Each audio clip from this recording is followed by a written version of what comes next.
The silence of the ancient woods was broken only by the thundering of hoofbeats on the shadowy earth.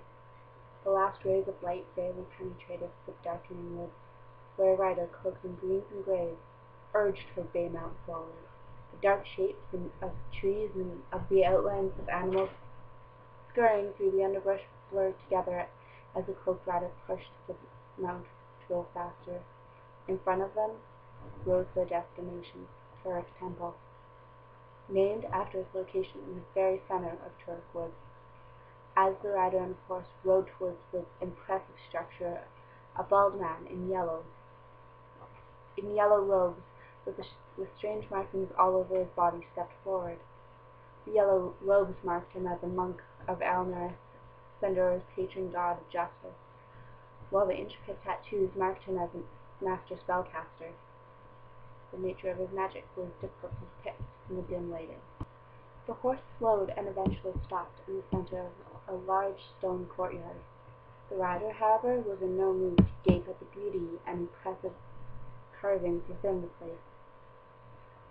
"Mistress Morningstar," the monk murmured as he gathered the reins and stepped aside for her to dismount. As she dismounted, with the ease and grace that only a practiced rider can accomplish, the monk noticed the blades that hung at her side and the quiver at her back. "Mistress," the monk hissed, "you know the rules. No weapons allowed inside." The rider sighed heavily and turned to face the monk, keeping her hood firmly in place to hide her features in shadow. "I am not here to hurt him, Belmeth. You know it." The monk, Belmeth, stood straighter under her gaze. "Mistress, that is the rules of the temple," Belmeth replied earnestly. The girl scoffed. "You just want to ensure no harm comes to Phoenix." Her gaze never left the monk as she spoke. He, in turn, grinned impishly at her. "It is good to see you again, Belmeth." She extended her hand to him.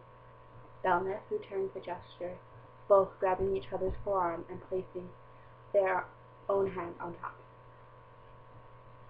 "It has been too long, Morningstar." He grinned at her as she began to remove her weapons and hand them to Belmeth. "You made good time.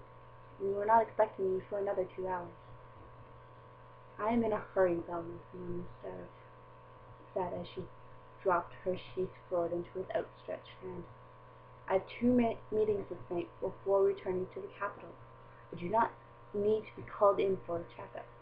If I am not in Sendora City by morning, they'll have my head." "Morningstar, I know you're frustrated." Belmeth was silenced by Morningstar's bow meeting his stomach. "Okay, so a little more than frustrated," he wheezed.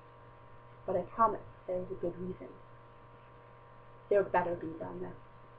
She paused and slowly took in her surroundings, making sure nothing was out of place. "Where is he?" she asked finally. Belmeth, who was struggling to manage all the weapons and the tired horse, motioned in the direction of the temple's rest hall. "Belmeth," Morningstar said in a hushed voice, "could you please see to it that I get another horse? Yana here is too tired to make another journey." He nodded his head as Morningstar disappeared into the surrounding shadows.